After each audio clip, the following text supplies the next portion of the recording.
Hello বন্ধুরা, সবাই কেমন আছো? শুভ দীপাবলির শুভ কামনা সব্বার জন্য।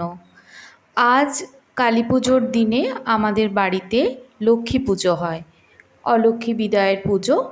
তো এই দেখো পুজোর আয়োজন করা হয়েছে, মা লক্ষ্মীকে ধান পেতে বসানো হয়েছে।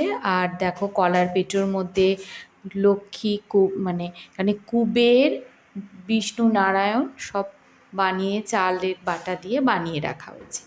আর দেখো যথাসাধ্য আয়োজন করা হয়েছে করে আজকে আমাদের বাড়িতে পুজো।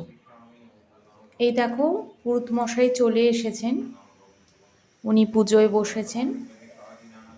আর এই আজকের দিনগুলোতে আমি মা আমরা সবাই খুব আমার বাবাকে মিস করি। পুজোর কাজে বাবা খুবই এগিয়ে আসতো, ধূপ ধুনো জ্বালানোর কাজ এগুলো বাবা খুবই করতো। ধূপ ধুনোর ব্যাপারে একটা জিনিস বলি, আগে আমরা টিকে দিয়ে ধুনো জ্বালাতাম, এ দেখো এখন টিকে উঠে গিয়ে আবার সেই নারকোলের ছোবড়া ফিরে এসেছে। এগুলো একদম প্রথম দিকে আমি যখন একদম ছোট ছিলাম তখন দেখতাম যে বাজার থেকে বাবা নারকোলের ছোবড়া নিয়ে আসতো, তারপর ধুনো দেওয়া হতো। তারপর কিছু বছর পর সেটা উঠে গিয়ে টিকে হয়ে গিয়েছিল।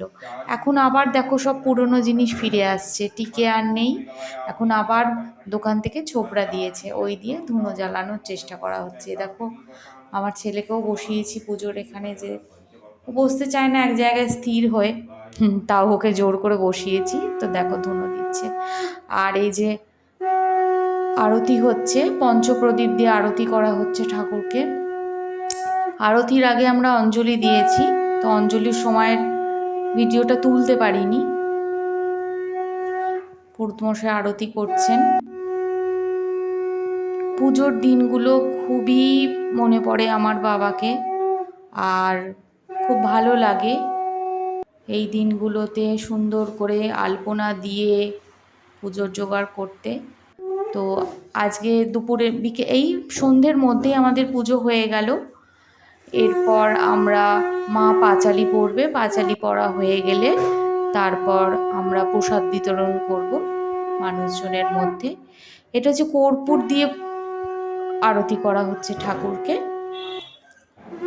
আর এই দেখো এটা নতুন সংযোজন, চামর। পুরোহিত মশাই বলে দিয়েছিলেন, ইনি আমাদের বাড়ি পুজো করেন, তো উনি একটা চামরের কথা আগেই বলেছিলেন যে চামর দিয়ে বাতাস করাটা নাকি ভালো পুজোর সময়। তো একটা চামর এবার কেনা হয়েছে, তো সেই চামর দিয়ে উনি বাতাস করছেন। কালী পুজোর দিনটা সবাই খুব সাবধানে খুব ভালোভাবে